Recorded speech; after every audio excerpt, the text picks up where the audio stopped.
Yun, naglinis na naman tayo ng magneto mga boss. Oh. Grabe kalawang. O, tingnan yung kulay ng gasolina.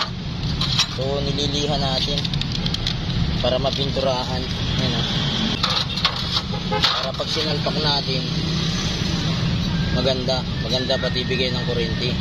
So, ito, padadaanan pati natin ito ng liha. Yung gilid ng stator. So, tatanggalin muna natin yan. Ayan mga boss, oh.